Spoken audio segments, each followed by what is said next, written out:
Hi, welcome to my channel. तो आज हम जानेंगे स्टीव जॉब्स के बारे में कि कैसे उन्होंने एप्पल कंपनी को बनाया और एप्पल कंपनी ने ही एक बार स्टीव जॉब्स को ही निकाल दिया था और फिर जब वापस एप्पल में आए तो एप्पल को बहुत बड़ी सक्सेसफुल कंपनी बना कर गए और आज के टाइम में एप्पल दुनिया की सबसे बड़ी कंपनी है और जो $1 ट्रिलियन कंपनी है। स्टीव जॉब्स का जन्म 24 फरवरी 1955 को हुआ था। वो लॉस एल्टोस कैलिफोर्निया में ही रहते थे और वहाँ से ही अपनी स्कूलिंग की और स्कूलिंग के बाद फिर उन्होंने 1968 में बिल फर्नांडिस और स्टीव वॉजनिएक ये तीनों दोस्त जब बने तो उसके बाद फिर उन्होंने बिजनेस करने की सोची। लेकिन 1972 में जब वो रीड कॉलेज गए तो वहाँ उन्होंने सिर्फ और सिर्फ पहला सेमेस्टर ही लगाया था क्योंकि वो स्कूल बहुत ज़्यादा एक्सपेंसिव था और जॉब्स का खुद का मानना ये था कि वो अपने पेरेंट्स की मनी वेस्ट नहीं करना चाहते थे, बल्कि रीड कॉलेज में इतना पैसा लगाने के बावजूद भी उनको कुछ समझ नहीं आया। फिर वहाँ उन्होंने स्टीव वॉजनिएक और बाकी हर एक के साथ दोस्ती रखी। फिर उसके बाद जब वो कॉलेज भी ड्रॉप आउट कर दिया फिर वो कैलीग्राफी में गए। कैलीग्राफी में 2005 में ही उन्होंने अपने दोस्त रॉबर्ट के साथ कैलीग्राफी करनी शुरू की और एक टाइम ऐसा भी था कि वो खुद कह रहे थे कि स्टैनफोर्ड यूनिवर्सिटी से पहले वो दोस्त के ही रेंटेड रूम में रहते थे और हरे कृष्णा जो इस्कॉन टेम्पल है कैलिफोर्निया में वहीं से ही वो खाना खाते थे। वहाँ से ही, क्योंकि उधर का खाना फ्री होता है तो वहाँ उन्होंने फ्री में ही खाना खाया। फरवरी 1974 में जब वो स्टीव जॉब्स अलग अलग जॉब देख रहे थे तो वहाँ उनको एट्री कैलिफोर्निया की कंपनी वहाँ एज अ टेक्नीशियन जॉब मिली और वहीं से ही उनको 1973 में स्टीव वॉजनिएक के साथ जॉब मिली और उन दोनों ने ही एक वीडियो गेम बनाई जिसका नाम था पोंग। वहाँ से जॉब्स ने इलेक्ट्रॉनिक्स सीखा, इलेक्ट्रिक बोर्ड्स सीखे कि कैसे इलेक्ट्रॉनिक्स का सामान बनता है और वहाँ से ही उन्होंने आगे जाके टेक्नोलॉजी कंपनी की शुरुआत की। फिर 1974 में ही देखे तो उसके बाद फिर वो इंडिया वापस आए। इंडिया ट्रिप उन्होंने मिड 1974 में अपने दोस्त के साथ की और वहाँ इंडिया के साथ इतना बड़ा कनेक्शन है कि यहाँ इंडिया में नीम करोली बाबा के आश्रम में वो रुके। वहाँ उनकी चाहत थी कि वो नीम करोली बाबा से मिले, लेकिन सितंबर 1973 में ही वो दुनिया छोड़ चुके थे और फिर वहाँ हैदर खान बाबा जी के साथ उन्होंने आश्रम में सारा टाइम बिताया। 7 महीने स्टीव जॉब्स इंडिया रहे। 7 महीने बाद जब इंडिया से वापस गए तो वहाँ उनको थोड़ी स्पिरिचुअलिटी भी मिली और वहाँ पे उनका फोकस भी रहा। जब वो इंडिया से यूएस वापस गए उन्होंने अपनी लुक भी चेंज कर ली थी, सिर के बाल सारे खत्म कर दिए थे सारा और ट्रेडिशनल इंडियन क्लोथिंग ही उन्होंने अपनाई। भारत के कपड़े उन्होंने डाले, सिर भी पूरा शेव करवा लिया था। मतलब आप ये देखो कि स्टीव जॉब्स का 2 बार इंडिया में आना बहुत बड़ा कनेक्शन है इंडिया के साथ। फिर जब एट्री के साथ फिर उन्होंने कंपनी ने नया प्रोडक्ट बनाना था तो वहाँ उन्होंने ब्रेकआउट करके गेम बनानी थी जो उस टाइम $100 की होती थी, जो अगर आज के टाइम में देखें तो आज के टाइम वो $500 की है। वहाँ स्टीव जॉब्स और स्टीव वॉजनिएक को चिप बनाने का काम मिला। वहाँ उन्होंने चिप को देखा कि कैसे चिप्स बनते हैं, कैसे ये टेक्नोलॉजी में यूज़ होते हैं, कैसे ये हार्डवेयर बनता है, कैसे सॉफ्टवेयर बनता है। और फिर 1975 में वो दोनों ने जॉब छोड़कर, दोनों स्टीव जॉब्स और स्टीव वॉजनिएक दोनों ने जॉब छोड़ी और 1976 में एप्पल की शुरुआत की। मार्च 1976 में स्टीव वॉजनिएक ने एप्पल 1 कंप्यूटर का डिज़ाइन बनाया था जो स्टीव जॉब्स को दिखाया। स्टीव जॉब्स को भी पसंद आया और दोनों ने ही बेचना स्टार्ट कर दिया। और वहाँ उनके तीसरे पार्टनर मिले जो थे रोनाल्ड वेन, जिन्होंने एप्पल कंप्यूटर कंपनी स्टार्ट की। ये तीनों ने एप्पल कंप्यूटर कंपनी स्टार्ट की जो आज के टाइम में सिर्फ एप्पल है, और ये बिजनेस पार्टनरशिप बनी थी अप्रैल 1, 1976 को। पहले ये स्टीव जॉब्स के बेडरूम में बनी और उसके बाद ये स्टीव जॉब्स के गैराज में बनी। लेकिन जो उनके तीसरे पार्टनर थे रोनाल्ड वेन, उन्होंने बहुत जल्दी एप्पल को छोड़ दिया और अब स्टीव जॉब्स और स्टीव वोजनियाक ही को फाउंडर्स रहे। फिर उसके बाद एप्पल 1 की शुरुआत की। वहाँ उन्होंने सर्किट बोर्ड्स बनाए।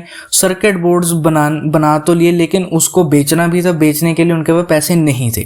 फिर स्टीव वोजनियाक और स्टीव जॉब्स ने दोनों ने ही, स्टीव वोजनियाक ने HP का कैलकुलेटर बेचा और स्टीव जॉब्स ने अपनी वोक्सवैगन वैन बेच दी।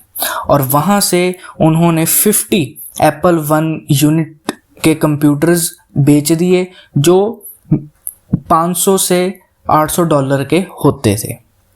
उसके बाद धीरे धीरे फिर उन्होंने अपने एक इन्वेस्टर को अपना प्रोडक्ट दिखाया। तो पहले तो इन्वेस्टर ने मना कर दिया कि ये बहुत बेकार प्रोडक्ट है, लेकिन बाद में उसके बाद फिर उन्होंने बहुत अच्छा इन्वेस्ट किया। वो इंटेल के साथ पार्टनरशिप लेकर आए और इंटेल के साथ ही उन्होंने एप्पल 2 की शुरुआत की फरवरी 1977 की। 1977 में स्टीव जॉब्स और जो उनके पार्टनर थे उन दोनों में थोड़ा क्लैश हुआ कि कौन एप्पल का प्रेसिडेंट बनेगा, लेकिन स्टीव जॉब्स ने मना कर दिया और एप्पल के प्रेसिडेंट स्टीव जॉब्स नहीं बने। 1978 में देखा जाए तो इतनी सक्सेस के बाद 23 साल की उम्र में स्टीव जॉब्स की नेटवर्थ $1 मिलियन की हो गई थी, जो आज के टाइम में $4 मिलियन है। मतलब वो 23 की उम्र में ही करोड़पति बन गए थे। और उसके 2 साल बाद 25 साल की उम्र में उनकी नेटवर्थ होगी $250 मिलियन की, जो आज के टाइम में $750 मिलियन की है। और फोर्ब्स में ये यंगेस्ट मिलियनियर भी बने जिनकी, और ये सेल्फ मेड बने, इनकी कोई भी ऐसी वेल्थ नहीं थी। ये फर्स्ट जनरेशन अमीर बने। 1984 जनवरी 22 में 1984 में एप्पल ने एप्पल 2 से मैकिंटोश बनाना शुरू कर दिया और उसके लिए उन्होंने सुपर बोल टेलीविज़न में एड भी दी 1984 की। 1984 मैकिंटोश का पहला प्रोडक्ट बना और ये उस टाइम IBM के पर्सनल कंप्यूटर के साथ टक्कर देने को रेडी था, क्योंकि IBM और माइक्रोसॉफ्ट की पार्टनरशिप हुई थी और यहाँ एप्पल ने अपना ही ऑपरेटिंग सिस्टम बनाना शुरू किया। उसके बाद वैसे देखा जाए तो मैकिंटोश बहुत ज़्यादा कॉस्टली था, बहुत ज़्यादा एक्सपेंसिव था, उतनी सेल्स नहीं हुई। लेकिन धीरे धीरे जैसे वो और मॉडर्नाइजेशन लेकर आए मैकिंटोश में, धीरे धीरे उसके प्राइसेस और भी कम कर दिए। फिर एक टाइम ऐसा आया कि 1985 में जब माइक्रोसॉफ्ट ने विंडोज़ बनानी शुरू की तो वहाँ IBM का जो पर्सनल कंप्यूटर IBM PC वो मार्केट लीडर बनना स्टार्ट हो गया था और मैकिंटोश की फेलियर आने शुरू भी हो गए थे। लेकिन स्टीव जॉब्स ने कहा कि मैं इसको अच्छी तरह संभाल लेता हूँ, लेकिन उनको किसी ने नहीं संभालने दिया और उन्हीं को अपनी ही कंपनी एप्पल से रिज़ाइन देने को कहा। जैसे उन्होंने 1985 में रिज़ाइन दिया तो उसके बाद स्टीव जॉब्स ने अपना नया वेंचर स्टार्ट किया जिसका नाम था नेक्स्ट एक सॉफ्टवेयर कंपनी थी जो स्टीव जॉब्स ने बनाई। क्यों? और वहाँ मैकिंटोश इतना ज़्यादा स्ट्रगल कर रहा था कि वो इतना ज़्यादा एक्सपेंसिव हो गया था कि कस्टमर्स ज़्यादातर विंडोज़ ही अडॉप्ट करना चाहते थे। और वहाँ बिल गेट्स ने भी, माइक्रोसॉफ्ट के जो बिल गेट्स हैं, उन्होंने एप्पल को वार्निंग भी दी कि वो जो ऑपरेटिंग सिस्टम बना रहे हैं वो बिल्कुल विंडोज़ की तरह कॉपी ही बना रहे हैं, जिसके कारण ये बहुत बड़ा केस भी बन सकता है। फिर जब नेक्स्ट की शुरुआत की तो नेक्स्ट जो स्टीव जॉब्स ने 1985 में शुरुआत की वो भी $7 मिलियन से। लेकिन अब सारा पैसा नेक्स्ट कंपनी में लगा दिया और उनके पास अब बहुत कम पैसा था वर्किंग कैपिटल के लिए। फिर उन्होंने अपना नया इन्वेस्टर ढूंढा जिसका नाम था रोज पैरोट। रोज पैरोट ने बहुत ज़्यादा हैवी अमाउंट लगाई नेक्स्ट कंपनी में और वहाँ से ही स्टीव जॉब्स ने नेक्स्ट कंपनी की बहुत अच्छी शुरुआत की। नेक्स्ट कंपनी ने पहला अपना नेक्स्ट वर्क स्टेशन बनाया, बहुत बड़ा कंप्यूटर बनाया 1990 में, जिसका उस टाइम प्राइस था $10,000 का। आज के टाइम वो $25,000 का है अगर आज की करेंसी देखें। फिर नेक्स्ट कंप्यूटर जब बहुत ज़्यादा सक्सेसफुल हो गया, उसके बाद एप्पल की फेलियर आनी स्टार्ट होगी। एप्पल की फेलियर आने के बाद 1994 में नेक्स्ट ने अपना पहला ईयरली प्रॉफिट रिपोर्ट किया जिसका प्रॉफिट था $1 मिलियन का। और वहाँ उन्होंने नई कंपनी नेक्स्ट के ही सब्सिडरी कंपनी बनाई जिसका नाम था वेब ऑब्जेक्टिव्स। वेब ऑब्जेक्टिव्स ने अपना एक स्टोर खोला सॉफ्टवेयर जो आज के टाइम में एप्पल स्टोर है, आईट्यून्स बनाए और मोबाइल मी बनाए, जो बाद में एप्पल ने $400 मिलियन में नेक्स्ट कंपनी को खरीद लिया था। फिर वहाँ खरीदने के बाद फिर 1986 में स्टीव जॉब्स ने द ग्राफिक ग्रुप करके कंपनी स्टार्ट की जो आज के टाइम में पिक्सार है। पिक्सार लुकस फिल्म के साथ पार्टनरशिप थी और जिसमें $10 मिलियन इन्वेस्टेड किए गए। $5 मिलियन लुकस फिल्म ने किए और $5 मिलियन स्टीव जॉब्स ने। और पहली पिक्सार ने डिज्नी के साथ पार्टनरशिप की और पहली मूवी बनाई टॉय स्टोरी। और उसके बाद फिर बग्स लाइफ, फिर टॉय स्टोरी 2, फिर मॉन्स्टर्स, फिर फाइंडिंग नीमो, ऐसे करते करते बहुत ज़्यादा फिल्म बनाई और सारी की सारी सुपर हिट गई। और फिर डिज्नी के साथ पार्टनरशिप जब की तो वहाँ से डिज्नी का कॉन्ट्रैक्ट भी ख़त्म होने लगा था। तो डिज्नी के चीफ एग्जीक्यूटिव उस टाइम माइकल ने उनको बहुत ज़्यादा नेगोशिएशन की स्टीव जॉब्स के साथ, लेकिन मना कर दिया। और जनवरी 2004 में जॉब्स ने अनाउंस किया कि वो कभी भी डिज्नी के साथ कोई भी डील नहीं करेंगे और वो डिज्नी के अलावा और कोई डिस्ट्रीब्यूटर ढूंढेंगे। फिर अक्टूबर 2005 में डिज्नी ने बॉब आइगर को CEO अपॉइंट किया और उनको पता था कि स्टीव जॉब्स की जो पिक्सार मूवी है वो बहुत ज़्यादा अच्छी है और डिज्नी और पिक्सार को दोनों को ही बहुत बड़ा फ़ायदा होगा फाइनेंशियली भी और कंपनी वाइज भी। फिर बॉब आइगर ने स्टीव जॉब्स को कन्विंस किया कि वो पिक्सार डिज्नी को ही दे दें और डिज्नी ने पिक्सार को $7.5 बिलियन में खरीदा, जिसमें स्टीव जॉब्स को वॉल्ट डिज्नी कंपनी का 7% मिला और वो पुराने CEO माइकल के पास 1% था और स्टीव जॉब्स के पास 7% था और वो डिज्नी के लार्जेस्ट सिंगल शेयर होल्डर बन गए। फिर उसके बाद जब नेक्स्ट भी बहुत ज़्यादा सक्सेसफुल होगी, पिक्सार भी बहुत ज़्यादा सक्सेसफुल होगी, फिर एप्पल ने फिर से स्टीव जॉब्स को अपॉइंट किया जब उन्होंने 1996 में $400 मिलियन में नेक्स्ट कंपनी को खरीद लिया था।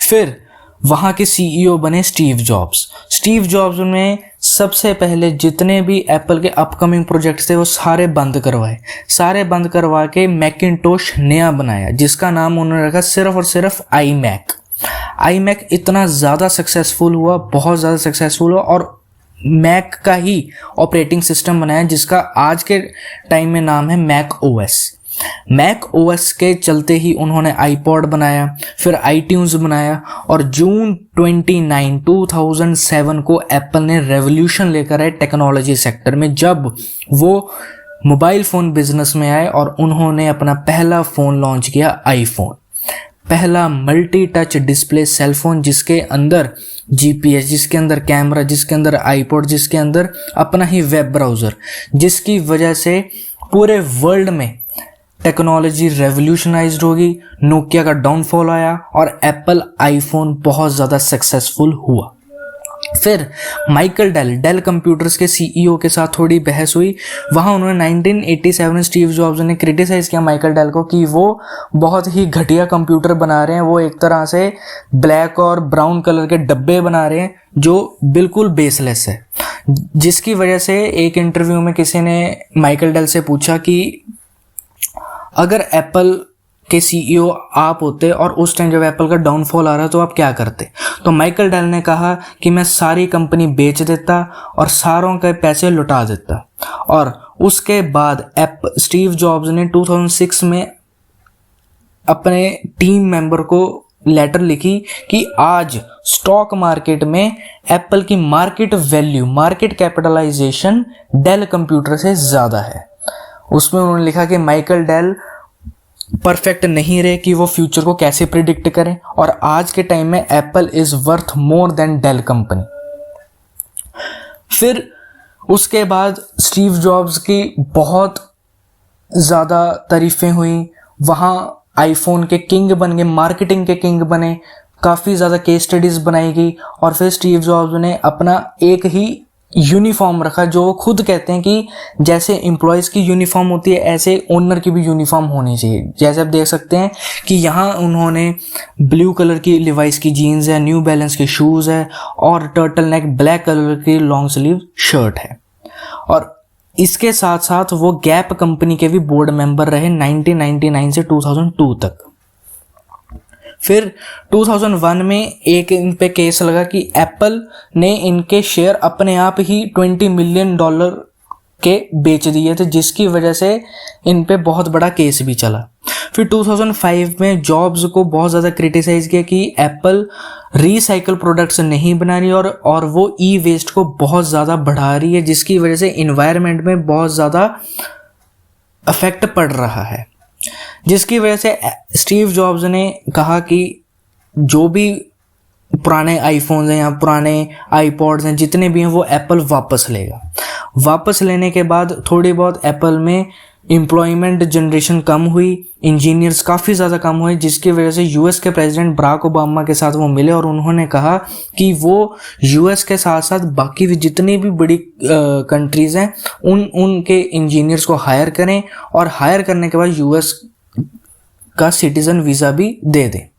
2003 में फिर उनकी हेल्थ प्रॉब्लम बहुत ज़्यादा बढ़ गई, उनको पैनक्रियास कैंसर हो गया, जिसकी वजह से 2009 तक टिम कुक्स ने सीईओ रखा और 2011 से टिम कुक बन गए एप्पल के सीईओ और 5 अक्टूबर 2011 को स्टीव जॉब्स की डेथ हो गई।